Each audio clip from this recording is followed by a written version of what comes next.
There's a moment, right when you're about to fall asleep, when your body refuses to move. Your mind stirs awake, but your limbs feel locked in place. The room grows colder, the air feels heavier, and a pressure settles on your chest that no dream can explain. You try to breathe, to scream, to move. Nothing works. And somehow, in the silence, you just know you're not alone. Today we call it sleep paralysis, a neurological hiccup, they say, a harmless glitch between REM cycles. But long before science gave it a label, ancient Mesopotamians gave it something else: a name, a face, and a reason to fear the dark. They called it Alu. Alu wasn't a beast of fire or shadow, not the kind of monster that tore down walls or howled in the night. It didn't rage, it waited. It slipped through cracks and settled beside sleeping victims like smoke that carried intent. It didn't need to strike, it only needed to sit. And in that stillness, it stole the very things that make us feel alive: our breath, our voice, our sense of control. In the stories of the Sumerians and Akkadians, Alu was no superstition. It was recorded in tablets, named in spells, and feared enough to earn its place in prayers for protection. It didn't scream or announce itself, but it was never mistaken for a dream. Its presence was unmistakable, marked by the weight on your chest and the soundlessness that pressed in like an invisible flood. Some believed it was born from other demons, spawned from the union of fear and silence. Others thought it was a spirit of disease, a bringer of madness, or a force that slipped between worlds to feed on the energy of the helpless. Whatever it was, one thing was clear. When Alu arrived, it didn't just take sleep, it claimed the room. And though centuries have passed and belief systems have changed, the experience remains hauntingly familiar.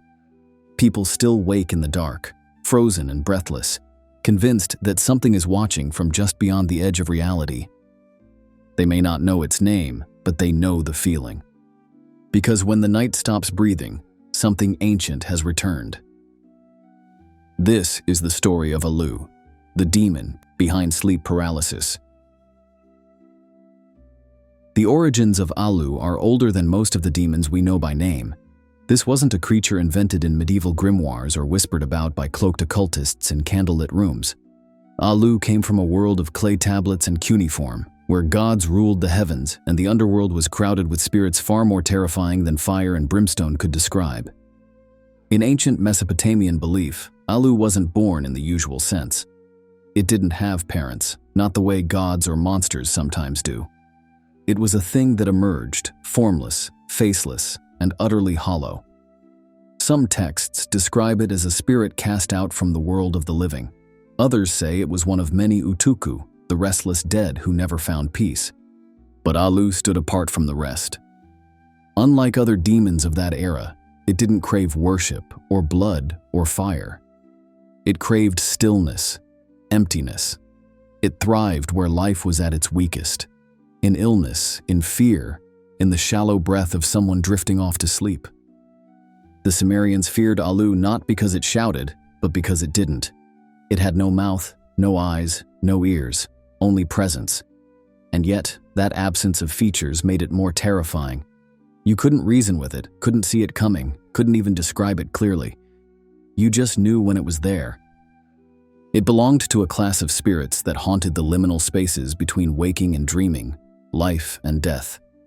Alongside creatures like Galu and Lamashtu, Alu had a job, if you could call it that. It was a tormentor, an invader of sleep, a thief of breath. But unlike its more chaotic cousins, Alu didn't attack with claws or teeth. It crept, it settled, and it waited. And the worst part? It never left evidence behind. Alu doesn't have a face, not a hidden face, not a shrouded one, just nothing. No eyes, no mouth, no expression, just the shape of a head, blank, silent, and impossibly still. Some called it the Faceless One. Others didn't even bother with names, because once you saw it, or rather, once you felt it, names stopped mattering. As previously mentioned, in the old Akkadian and Babylonian texts, Alu is classified as a utukku, a kind of spirit or demon.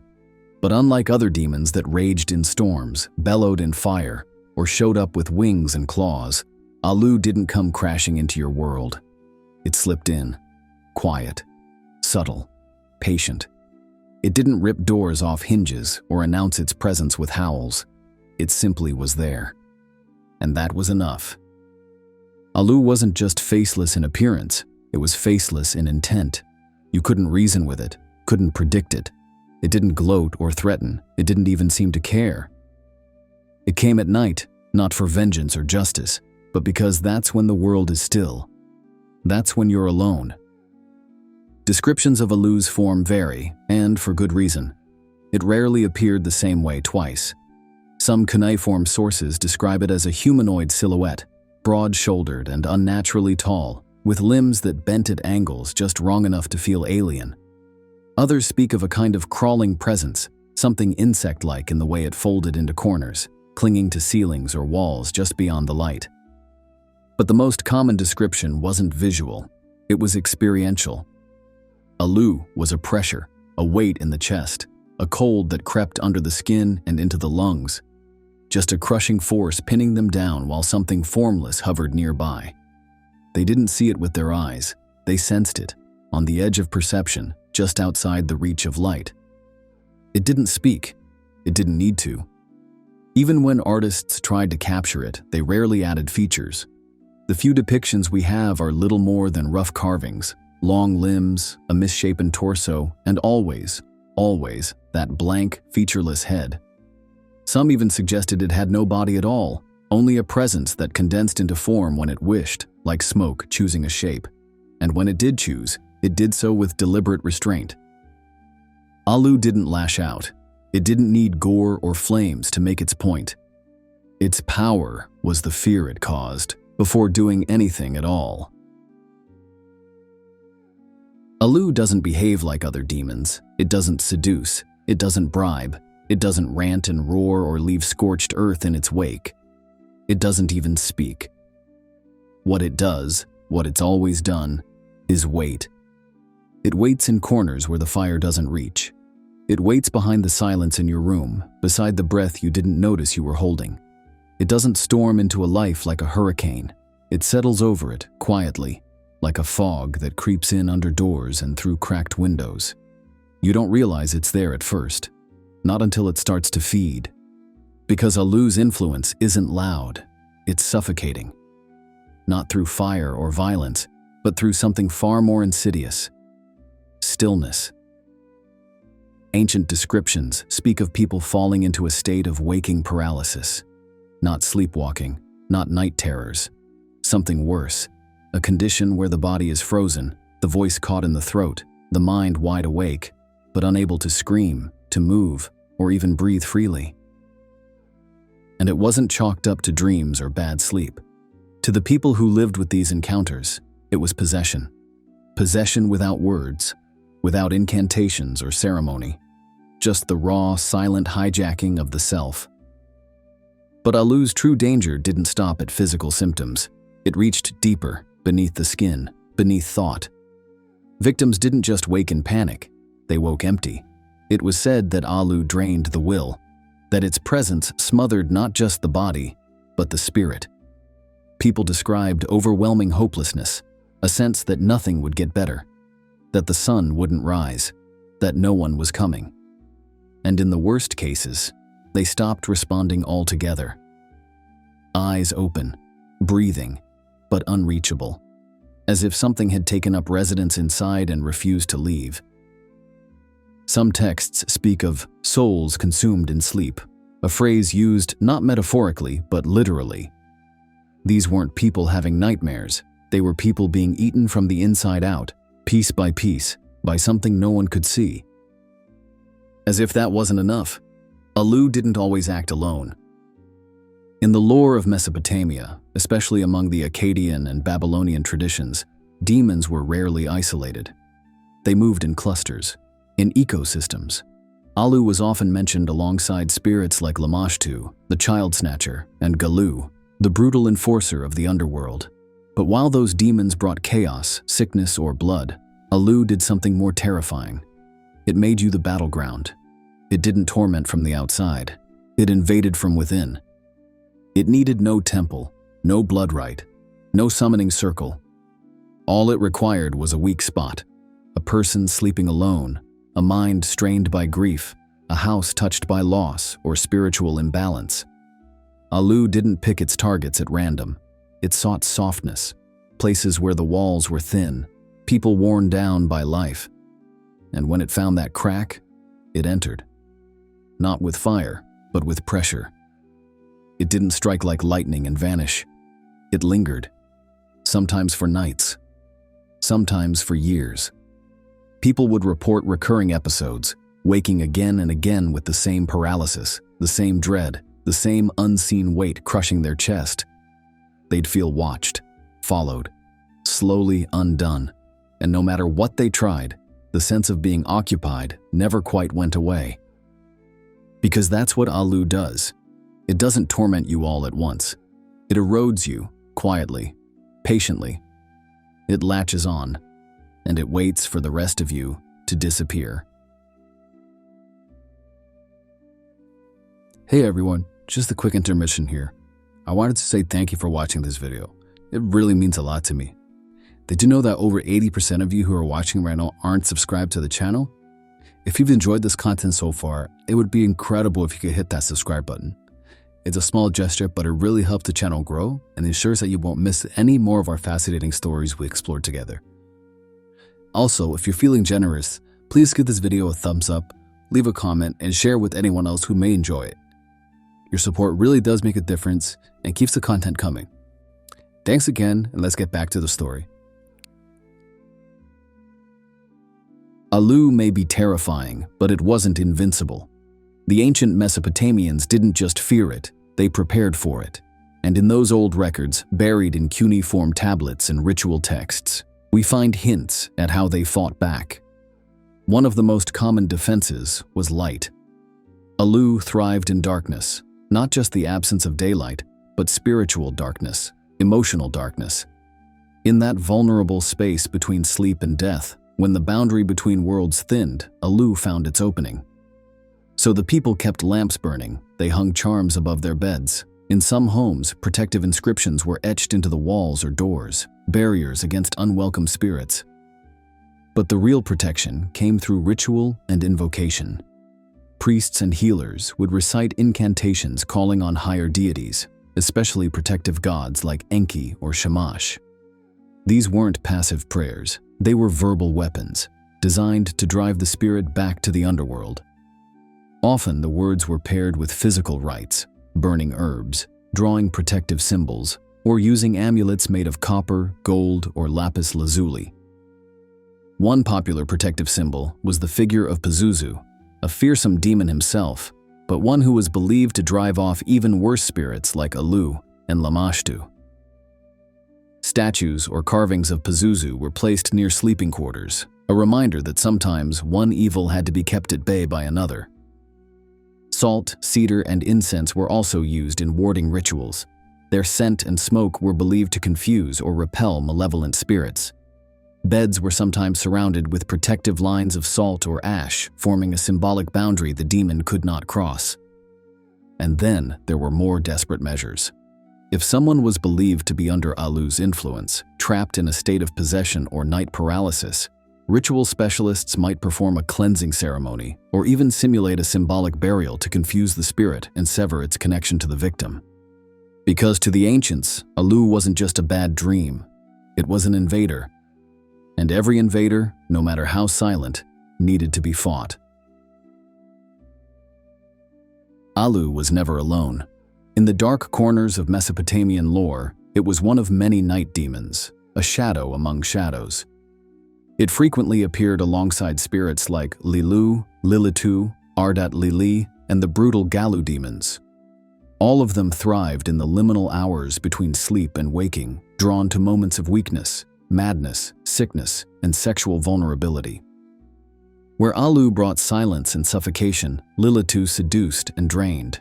Where Ardat Lili haunted the dreams of men, Alu stared from the darkness. And Galu? Galu dragged souls into the underworld, Together, they formed a nightmarish pantheon of tormentors, not loud, not grand, but intimate, surgical, and cruel. As centuries passed and cultures shifted, their names changed, but the stories didn't. These beings evolved. They bled into other traditions. In medieval Europe, they resurfaced as the incubus and succubus, seductive demons who visited sleepers and violated their bodies in the night.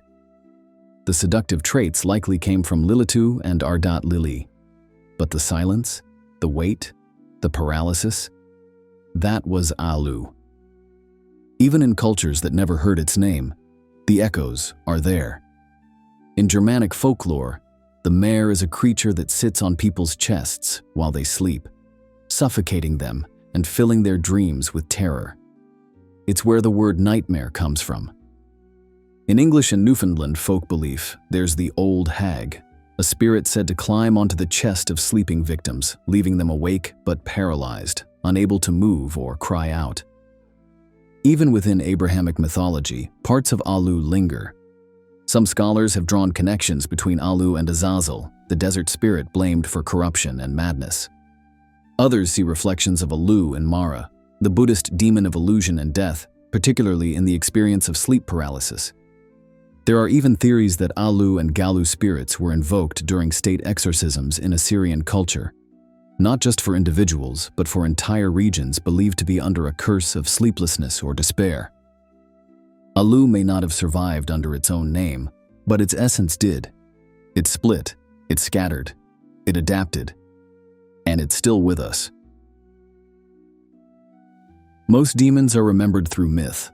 Alu is remembered through ritual. Its name shows up not in grand tales of war or seduction, but in clay tablets, ancient prescriptions, protective chants, desperate invocations. Alu wasn't the kind of demon you fought with a sword. It was the kind you drove out with fire, water, and whispered spells in the dead of night. Some of the earliest references to Alu come from Babylonian tablets describing royal exorcisms, kings plagued by insomnia, advisors tormented by voices no one else could hear. One record even describes the faceless one who would appear at the foot of a temple priest's bed during the full moon, choking him with a presence rather than with hands. In the Maklu series, a sprawling set of Mesopotamian ritual texts designed to banish witchcraft and evil spirits, Alu is one of the night demons directly addressed. These rituals weren't simple blessings or prayers. They were full-night ceremonies. Fire was lit. Figurines were broken, water was poured, and salt was scattered. The exorcist would recite dozens of incantations through the long hours of darkness, demanding that Alu and his kin depart from the victim's body or home. These weren't abstract fears. People believed they were being stalked by something very real, and they prepared accordingly. Special exorcists, trained in temple schools, were tasked with identifying and confronting spirits like Alu. They learned how to read signs in a person's breath, their dreams, or the way they spoke after waking from a restless night. They carried copper tools and sacred herbs. They burned cedar and chanted in Sumerian. Fast forward thousands of years, and the stories haven't disappeared. In modern occult circles, Alu's name has resurfaced. It appears in grimoires, ritual handbooks, and even online forums where people describe encounters with faceless entities during sleep paralysis episodes. Some claim to see a figure standing at the door. Others say it presses down on their chest, wordless, heavy, and suffocating. Today, scholars of Babylonian demonology still reference Alu as a textbook example of early Mesopotamian fear made real, a faceless presence, silent and motionless, that invades the most vulnerable moment in a person's life: sleep. Its simplicity is its power. Unlike demons who tempt, deceive, or corrupt, Alu doesn't speak, it doesn't move, it just exists. And in that stillness, it dominates. Modern interpretations connect Alu to a wide array of sleep paralysis entities. The most famous is the Hat Man, a shadowy figure seen by countless sufferers across the world. Others describe shadow people, often featureless, lurking at the edge of vision. Some speak of faceless watchers, silent and unmoving at the foot of the bed. Alu's fingerprints are all over these encounters, even if the name is forgotten. It shows up in creepypasta stories, haunting children and adults alike, always returning no matter how many times it's banished. Even in modern art, Alu's image appears. Black silhouettes without faces, looming in bedrooms or mirrored in reflective surfaces. The fear is never explained, it's just felt. In some neo-pagan and ceremonial magic circles, Alu is treated as a force to be banished, not summoned. What makes Alu so terrifying isn't what it does, it's what it represents. Isolation, helplessness, vulnerability, the fear of death not by violence, but by stillness, the fear of not waking up, of not being alone, of being watched by something that was never human and never meant to be here. Alu has no sermons, no speeches, no headlines, and yet it survives. Because the fear it represents is older than language, and as long as people sleep in the dark, wake without breath, or feel something just beyond their vision, Alu will remain. Not as a story, but as a haunting, looming shadow,